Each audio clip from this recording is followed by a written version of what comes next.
मेरे प्यारे साथियों, आप सभी को नमस्कार। मैं राहुल सर आप सभी का स्वागत करता हूं। हम लोग आज देखने वाले हैं राष्ट्रपति और राष्ट्रपति के बारे में समझने वाले हैं। जैसे कि पॉलिटिकल साइंस का हम लोग सीरीज चला रहे हैं, उस पॉलिटिकल साइंस के सीरीज में संविधान वाले में राष्ट्रपति के बारे में समझने की चर्चा करते हैं और राष्ट्रपति के बारे में बड़ी बारीकी से बताते हैं एक एक पॉइंट से। सबसे पहले बात मेरा समझिएगा कि अगर राष्ट्रपति शब्द आता है तो इसका मतलब क्या होता है। तो राष्ट्रपति शब्द जैसे ही आता है तो इसका मतलब आपको समझना है कि राष्ट्रपति जो होता है ना, ये कार्यपालिका का सबसे प्रधान होता है, कार्यपालिका का प्रधान होता है और प्रथम नागरिक होता है, भारत का प्रथम नागरिक होता है ना। प्रथम नागरिक, समझिएगा बात को। प्रथम नागरिक किसको कहा जाता है? राष्ट्रपति को कहा जाता है। अगर आपको पता है राष्ट्रपति बनना है तो क्या होना चाहिए? राष्ट्रपति बनने के लिए कम से कम आपको 35 वर्ष की आयु होनी चाहिए। 35 वर्ष की आयु होनी चाहिए, ठीक है। इसके लिए लोकसभा सदस्य बनने योग्य होना चाहिए। लोकसभा के सदस्य बनने योग्य आपको होना चाहिए, ठीक है। उसके बाद कहता है कि आपको किसी लाभ के पद पर नहीं होना चाहिए। लाभ पद पर नहीं होना चाहिए। लाभ पद मतलब क्या होता है कि जैसे आप सरकारी जॉब करते हैं, कोई नौकरी करते हैं तो उस पद को त्यागना पड़ेगा, उस नौकरी को त्यागना पड़ेगा, उसके बाद ही आप राष्ट्रपति का चुनाव लड़ सकते हैं, ठीक है। ये हो गया किसके लिए आपको? तो आपको हो गया राष्ट्रपति के लिए। और सबसे जो प्रथम बात है क्या होना चाहिए कि इसको भारत की नागरिक होना चाहिए। भारत का नागरिक होना चाहिए, ठीक है। नागरिक होना चाहिए भारत का, ये बहुत महत्वपूर्ण बात है। तो इन 4 शर्त हैं, ये 4 शर्त किसके लिए है? राष्ट्रपति बनने के लिए। कहा जाता है भारत के राष्ट्रपति होगा, ये अनुच्छेद 52 में कहा गया है। कितना में कहा गया है? अनुच्छेद 52 में कहा गया है कि भारत का क्या होगा? एक राष्ट्रपति होगा, ठीक है, जो कार्यपालिका का क्या होगा? प्रधान होगा। तो चलिए हम शुरू करते हैं क्लास को और समझाते हैं एक एक बात को। पहले क्या लिखा हुआ है? भारत की कार्यपालिका का अध्यक्ष कौन होता है? तो कौन होता है? राष्ट्रपति। हम पहले ही चर्चा कर चुके हैं। अगर बात किया जाए कि भारत के राष्ट्रपति की तुलना किस देश के सम्राट से की जाती है, तो ब्रिटेन के सम्राट से। जिस प्रकार ब्रिटेन में राजा होता है, ठीक उसी प्रकार हमारे भारत में राष्ट्रपति का पद होता है। तो ब्रिटेन के राजा से हमारे भारत के राष्ट्रपति के पद को क्या किया जाता है? तुलना किया जाता है, ठीक है। आगे बात समझिए। कहता है भारत राष्ट्रपति पत्ति में समस्त कार्यपालिका की शक्तियां निहित होती है। कहता है कि राष्ट्रपति पत्ति में समस्त कार्यपालिका की शक्तियां निहित होती है। तो किसमें समस्त कार्यपालिका की शक्तियां निहित होती है? तो राष्ट्रपति में होता है। यानी कार्यपालिका का जो प्रधान होता है कौन होता है? राष्ट्रपति होता है, ठीक है ना। इस बात को आपको समझना है। अब कहता है भारतीय संविधान के अनुसार भारत का प्रथम नागरिक कौन होता है? तो हम पहले ही बता चुके हैं कौन होता है, बताइए। राष्ट्रपति होता है, ठीक है। चलिए आगे ध्यान दीजिए क्या है कि भारत की तीनों सेनाओं का सर्वोच्च सेनापति कौन होता है? राष्ट्रपति होता है। तीनों सेना कहने का मतलब क्या होता है समझिएगा। एक होता है थल सेना। कौन सेना? थल सेना। दूसरा होता है क्या? वायु सेना। कौन सेना? वायु सेना। और अगला क्या होता है? जल सेना, ठीक है। इन तीनों सेनाओं का प्रमुख कौन होता है? तो राष्ट्रपति होता है। इसका मतलब क्या हो गया? थल मतलब आर्मी हो गया, वायु मतलब क्या हो गया? एयरफोर्स हो गया, जल मतलब क्या हो गया? नेवी हो गया। इन तीनों का वेतन कौन करता है? तो इन तीनों सेनाओं का वेतन करता है राष्ट्रपति। बाकी जितने होते हैं, बीएसएफ होते हैं, सीआरपीएफ होते हैं, सीआईएसएफ होते हैं, ये केंद्र सरकार की नौकरी होती है, गृह मंत्रालय की नौकरियां होती है, ठीक है। चलिए आगे बात समझिए। उसके बाद क्या है? भारत के राष्ट्रपति पद के लिए उम्मीदवार की न्यूनतम आयु सीमा कितनी होनी चाहिए? तो 35 वर्ष होनी चाहिए, हम आपको बता चुके हैं, ठीक है। उसके बाद कहता है कि राष्ट्रपति का चुनाव किस पत्ती द्वारा होता है? तो राष्ट्रपति का चुनाव किस पत्ती द्वारा होता है उसको हम लोग थोड़ी चुनते हैं, हम लोग नहीं चुन पाते हैं ना। तो क्या होता है? समानुपातिक प्रतिनिधित्व एवं एकल संक्रमणीय प्रणाली द्वारा होता है। समानुपातिक प्रतिनिधित्व और एकल संक्रमणीय प्रणाली द्वारा होता है राष्ट्रपति का क्या चुनाव होता है, ठीक है। भारत के राष्ट्रपति का चुनाव कौन संचालित करता है? तो निर्वाचन आयोग करता है। कौन करता है? निर्वाचन आयोग करता है, ठीक है ना। उसके बाद क्या है? कहता है राष्ट्रपति के चुनाव संबंधी मामले कहाँ भेजे जाते हैं? अगर राष्ट्रपति के चुनाव में किसी भी प्रकार का कोई विवाद होता है, अगर मामला खड़ा हो जाता है, तो उस मामला को निपटारा करने के लिए सिर्फ भारत में एक ही मात्र कोर्ट है, जिसका नाम क्या है? उच्चतम न्यायालय। उच्चतम न्यायालय इसको बोलते हैं सुप्रीम कोर्ट। कौन बोलते हैं? सुप्रीम कोर्ट बोलते हैं। ये कहाँ है? तो नई दिल्ली में है ना, ये दिल्ली के अंतर्गत है, ठीक है। उसके बाद क्या है? भारत के राष्ट्रपति का चुनाव कितने वर्षों के लिए होता है? तो भारत के राष्ट्रपति का चुनाव 5 वर्षों के लिए होता है और 5 वर्ष के बाद भारत के राष्ट्रपति बदल सकते हैं। अगर पुनः चुने जाते हैं तो बन सकते हैं। आपसे पूछा है कि बताइए कि भारत के राष्ट्रपति एक व्यक्ति कितना बार बन सकता है? तो कितना उल्लेख नहीं है, जब तक चाहे वो बन सकता है, कोई दिक्कत नहीं है, ऐसा बात नहीं है, ठीक है। चलिए आगे बात को समझिए। आगे देखिए कहता है राष्ट्रपति को उल्लेख पद से कैसे हटाया जा सकता है? अगर राष्ट्रपति को अपने कार्यकाल से पहले हटा देना है 5 वर्ष से पहले हटा देना है तो क्या करना पड़ेगा? तो 5 वर्ष से पहले हटाने के लिए राष्ट्रपति को क्या करना पड़ता है कि उसके ऊपर महाभियोग की प्रक्रिया चलानी पड़ती है। कौन सी प्रक्रिया? महाभियोग की प्रक्रिया। और चलाता कौन है? संसद। संसद के दोनों सदन चलाते हैं। हम बताए थे संसद में 3 होते हैं, अंग होते हैं, है ना? लोकसभा, राज्यसभा और राष्ट्रपति होते हैं, है ना? तो राष्ट्रपति पे तो महाभियोग लगाना ही है, तो संसद के 2 अंग लोकसभा और राज्यसभा दोनों वहां पे वोटिंग करते हैं, मत ज्यादा होता है, इसके फलस्वरूप महाभियोग लगाया जाता है। महाभियोग लगाने के लिए जो आर्टिकल लगता है, ये अनुच्छेद लगता है 61। कितना लगता है? 61। और अनुच्छेद 61 के तहत राष्ट्रपति के ऊपर क्या लगाया जाता है? महाभियोग लगाया जाता है। और इस प्रक्रिया के तहत राष्ट्रपति को 5 वर्ष से पहले अपने कार्यकाल पूरा होने से पहले उसको क्या कर सकते हैं? हम हटा सकते हैं। ठीक है। आगे, राष्ट्रपति पर महाभियोग किस आधार पर लगाया जा सकता है? किस आधार पर लगाया सकता है? तो कहता है संविधान का अतिक्रमण करने पर। संविधान का अतिक्रमण करने पर, यानी संविधान का अगर उल्टा प्रयोग करता है, संविधान को अगर उलट फिर करना चाहता है, गलत तरीका से प्रयोग करता है, तो उस कंडीशन में क्या होता है? अगर राष्ट्रपति संविधान की बातों को संविधान की बातों को अवहेलना कर रहा है, तो उस कंडीशन में क्या होता है कि राष्ट्रपति के ऊपर महाभियोग लगा दिया जाता है और इस प्रक्रिया द्वारा राष्ट्रपति को अपने पद से हटा दिया जाता है। ठीक है। आगे बात समझिए, राष्ट्रपति पर महाभियोग किस आधार पर लगाया जाता है? किस आधार पर लगाया जाता है ना? तो अमेरिका से लिया गया है। कहां से लिया गया है भाई? अमेरिका से, है ना? उसके बाद क्या है? भारत के राष्ट्रपति को पद एवं गोपनीयता की शपथ कौन दिलाता है? पद और गोपनीयता की शपथ भारत का मुख्य न्यायाधीश। भारत का मुख्य न्यायाधीश। मुख्य न्यायाधीश कहने का मतलब है जो सुप्रीम कोर्ट है ना, सुप्रीम कोर्ट जो उच्चतम न्यायालय है ना, उसका सबसे जो मुख्य न्यायाधीश होगा ना, वही कौन दिलाता है? भारत के राष्ट्रपति को शपथ ग्रहण करवाता है। ठीक है। अब देखिए, संविधान के किस अनुच्छेद के अंतर्गत राष्ट्रपति मुख्य न्यायाधीश के समक्ष शपथ ग्रहण करता है? तो अनुच्छेद 60 के तहत। किसके तहत? 60 के। तो राष्ट्रपति अनुच्छेद 60 के तहत क्या करता है कि भारत के मुख्य न्यायाधीश के सामने जाता है और शपथ ग्रहण करता है ना? तो आप देखे होंगे जो लोकसभा चुनाव हुआ उसपे आप लोग, है ना, टीवी के ऊपर। तो राष्ट्रपति अपना त्याग पत्र किसे सौंपेगा? अगर राष्ट्रपति को मन किया कि हम अपने पद से हट रहे हैं, हमको हटाया जा रहा है या हम खुद हटना चाहते हैं, तो त्याग पत्र किसको देगा? तो अपना त्याग पत्र सौंप देगा उपराष्ट्रपति को। किसको सौंपेगा? उपराष्ट्रपति को। क्योंकि राष्ट्रपति के बाद निचला पद कौन सा होता है? उपराष्ट्रपति को होता है। तो उपराष्ट्रपति को सौंपेगा, कहेगा भैया मैं तो इस्तीफा देता हूं, मैं रहने वाला नहीं हूं। ठीक हूं। आगे देखो, राष्ट्रपति के त्याग पत्र की सूचना उपराष्ट्रपति किसे देता है? किसे देता है? माने कहता है उपराष्ट्रपति किसको सूचना देगा कि राष्ट्रपति महोदय हमको त्याग पत्र देने वाले हैं। उपराष्ट्रपति जाकर किसको सुनाएगा? तो ये बात सुनाएगा लोकसभा के अध्यक्ष को सुनाएगा। किसको सुनाएगा? लोकसभा के अध्यक्ष को सुनाएगा कि देखिए राष्ट्रपति महोदय है जो क्या कहना चाहते हैं, वो कहना चाहते हैं कि हम इस पद पर अब नहीं रहना चाहते हैं। ठीक है। अब कहता है कि भारत के कौन से राष्ट्रपति निर्विरोध चुने गए थे? निर्विरोध चुने गए थे, यानी नीलम संजीवा रेड्डी। नीलम संजीवा रेड्डी क्या थे? निर्विरोध चुने गए थे। इनके विरुद्ध में कोई था ही नहीं, कोई था ही नहीं, अकेले ही थे और ये जीत गए और आके क्या बैठे? संसद में आकर बैठे। ठीक है। तो ये निर्विरोध चुने जाने वाले व्यक्ति थे। और बहुत ही महत्वपूर्ण प्रश्न है, बार बार पूछा जाता है कि निर्विरोध चुने जाने वाले भारत के एकमात्र राष्ट्रपति कौन है? तो नीलम संजीवा रेड्डी। ठीक है। उसके बाद स्वतंत्र भारत के प्रथम राष्ट्रपति किस राज्य के रहने वाले थे? तो बिहार के रहने वाले थे। कहाँ के रहने वाले थे? बिहार के। एक गांव है जीरादेई, वहां उनका जन्म हुआ था, है ना? जीरादेई गांव में। उनका नाम क्या है? डॉक्टर राजेंद्र प्रसाद। डॉक्टर कौन है? राजेंद्र प्रसाद, है ना? यही कौन थे? भारत के प्रथम राष्ट्रपति, है कि नहीं? हाँ, यही थे भारत के प्रथम राष्ट्रपति थे। ठीक है। उसके बाद कहता है भारत के किस राष्ट्रपति की मृत्यु कार्यकाल के खत्म होने से पहले हो गई थी? माने कार्यकाल खत्म नहीं हुआ था और उसी समय उनका क्या हो गया था? मृत्यु हो गया था कार्यकाल के दौरान ही। तो उनका नाम है क्या? डॉक्टर जाकिर हुसैन। डॉक्टर जाकिर हुसैन। ठीक है। आगे बात क्या है? भारत का राष्ट्रपति किसकी नियुक्ति नहीं कर सकता है? किसकी नियुक्ति नहीं करता है? तो उपराष्ट्रपति की नियुक्ति नहीं करता है। कौन नहीं कर सकता है? राष्ट्रपति कर सकता है ना? भारत का राष्ट्रपति उपराष्ट्रपति की नियुक्ति नहीं करता है। उसके बाद क्या है? वित्त बिल के लिए किसकी स्वीकृति चाहिए?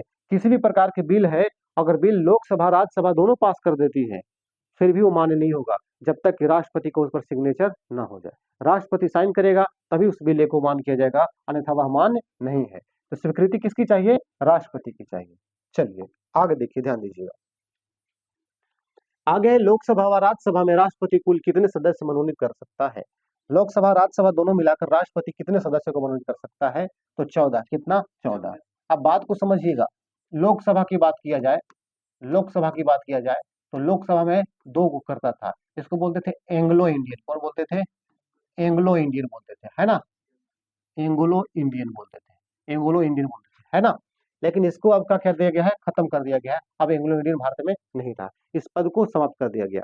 एंग्लो इंडियन में क्या होता था, एंग्लो इंडियन में होता था कि वैसे व्यक्ति जो विदेशी होते थे, जिनकी माता क्या होती थी भारत के और पिता क्या होते थे इंग्लैंड के, ठीक है ना। अगर बाप अंग्रेज है और माँ भारतीय है तो उसके बेटा को क्या बनेंगे, एंग्लो इंडियन कहते थे। उसके लिए 2 पद खाली रहता था, ठीक है। उसके बाद होता है क्या, राज्यसभा। तो राज्यसभा जो होता है, राज्यसभा, तो राज्यसभा में कितने सदस्य चुने जाते थे, 12 सदस्य, जो कला साहित्य वाणिज्य के क्षेत्र में क्या होते थे, आगे होते थे, अग्रणी होते थे। और उन्हीं के आधार पर कौन चुनता था, तो राष्ट्रपति चुनता था। यानी कुल मिलाकर कितने चुनने का अधिकार थे, तो 12 और 2 14, ठीक है। अब क्या कहता है, भारत के राष्ट्रपति को कौन सलाह देता है, तो संघीय मंत्रिपरिषद, संघीय मंत्रिपरिषद, यानी संघ का, केंद्र का मंत्रिपरिषद है ना, वही क्या कहते हैं, इसको सलाह देते हैं। कौन से व्यक्ति कार्यवाहक राष्ट्रपति तथा उच्चतम न्यायालय का मुख्य न्यायाधीश रहा है। कह रहा है कि राष्ट्रपति भी रह चुका है कार्यवाहक, और उसको उच्चतम न्यायालय के न्यायाधीश भी रह चुका है, तो एम हिदायतुल्ला, एम हिदायतुल्ला ऐसे व्यक्ति थे जो कार्यवाहक राष्ट्रपति भी रहे और क्या रहे, वो मुख्य न्यायाधीश भी रह चुके हैं, ठीक है। किस विधेयक को राष्ट्रपति पुनर्विचार के लिए नहीं लौटा सकता है, किस विधेयक को राष्ट्रपति पुनर्विचार के लिए नहीं लौटा सकते। पुनर्विचार का मतलब जानते हैं क्या होता है, कि एक बार पुनः देख लिया जाए कि ये सही है या गलत है, तो इसके लिए नहीं लौटा सकता किस विधेयक को, तो धन विधेयक को, जिसमें रुपया पैसा वाला मामला आंकड़ा दर्ज होता है, वैसे विधेयक को राष्ट्रपति पुनर्विचार के लिए नहीं लौटा सकता है। युद्ध अथवा बाहरी आक्रमण की स्थिति में आक्रमणकारी के विरुद्ध युद्ध की घोषणा कौन कर सकता है, तो राष्ट्रपति। युद्ध संबंधी जितने भी बातें आगे सब किसको लगाना है, आपको, राष्ट्रपति। क्योंकि युद्ध संबंधी जो आज्ञा होता है, सलाह देने का काम होता है, वो राजा ही करता है। और हम पहले ही बता चुके हैं कि भारत का जो राष्ट्रपति का पद है ना, वो ब्रिटेन के राजा से कंपेयर किया जाता है ना। आगे समझिए, कहता है किसी व्यक्ति को दोषी पाए जाने पर कौन उसे क्षमादान कर सकता है। क्षमादान करने का अधिकार किसके पास होता है, राष्ट्रपति। अगर किसी व्यक्ति को फांसी दिया जा रहा है, अगर फांसी की सजा हो गया है तो माफ करवाना है, तो मात्र एक ही उपाय है। उपाय क्या है, राष्ट्रपति। राष्ट्रपति के पास जाइए, अगर वो माफ कर देते हैं तो हो सकता है, अन्यथा आपको माफ करने वाला कोई नहीं है। स्पष्ट बात है, ठीक है। उसके बाद क्या है, भारत के राष्ट्रपति ने किस मामले में वित्तो शक्ति का प्रयोग किया, किस मामले में वित्तो शक्ति का प्रयोग किया, तो क्या भारतीय डाक अधिनियम मामले में वित्तो शक्ति का क्या किया था, प्रयोग किया गया था, ठीक है। उसके बाद है, भारत के राष्ट्रपति व उपराष्ट्रपति की अनुपस्थिति में कार्यभार कौन संभालता है। अगर भारत के राष्ट्रपति व उपराष्ट्रपति दोनों नहीं है तो कार्यभार कौन संभालेगा, तो सर्वोच्च न्यायालय के मुख्य न्यायाधीश, सर्वोच्च न्यायालय के मुख्य न्यायाधीश। बात को समझिए, सबसे पहले क्या होता है आपको, भारत का राष्ट्रपति, उसके बाद क्या होता है, भारत के उपराष्ट्रपति, उसके बाद क्या होता है, सर्वोच्च न्यायालय के मुख्य न्यायाधीश। तो कहा जाता है कि अगर भारत के राष्ट्रपति नहीं है, कहीं बाहर गए हुए हैं या उनकी किसी तरह मृत्यु हो जाती है, तो उस सब जगह कौन काम करेगा, तो उस जगह काम कौन करेगा, उस जगह उपराष्ट्रपति काम करेगा।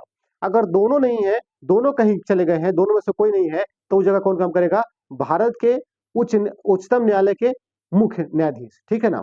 सर्वोच्च न्यायालय के मुख्य न्यायाधीश काम करेगा, वही बात लिखा हुआ है, ठीक है ना। सर्वोच्च न्यायालय के मुख्य न्यायाधीश ये कब काम करेंगे, जब राष्ट्रपति और उपराष्ट्रपति दोनों नहीं रहेंगे, गैर हाजिर रहेंगे, तब करेंगे, ठीक है।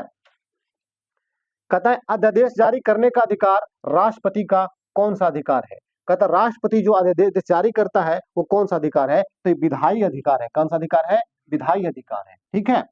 उसके बाद देखिए क्या है, भारत का राष्ट्रपति किसके द्वारा चुना जाता है, भारत का राष्ट्रपति किसके द्वारा चुना जाता है, तो ध्यान रखिए, भारत का राष्ट्रपति किसके द्वारा चुना जाता है, सांसदों व विधान परिषद के सदस्यों द्वारा, सांसदों व विधान परिषद के सदस्यों द्वारा। यानी कि विधानसभा के सदस्य भाग लेंगे और संसद में क्या लेंगे, लोकसभा होते हैं और क्या होते हैं, राज्यसभा होते हैं, ये दोनों लेंगे, ठीक है ना। और विधानसभा के सदस्य द्वारा लिया जाएगा। तथा श्रीमती प्रतिभा पाटिल सिंह गणतंत्र में कौन सी राष्ट्रपति बनी थी, तो 12वीं राष्ट्रपति बनी थी। कौन सी राष्ट्रपति बनी थी, 12वीं राष्ट्रपति। कौन, प्रतिभा देवी सिंह पाटिल। भारत की प्रथम महिला कौन थी, राष्ट्रपति थी। भारत की प्रथम महिला राष्ट्रपति प्रतिभा देवी सिंह पाटिल थी, ठीक है ना। वर्तमान में कौन है, द्रौपदी मुर्मू, है ना, द्रौपदी मुर्मू, ठीक है।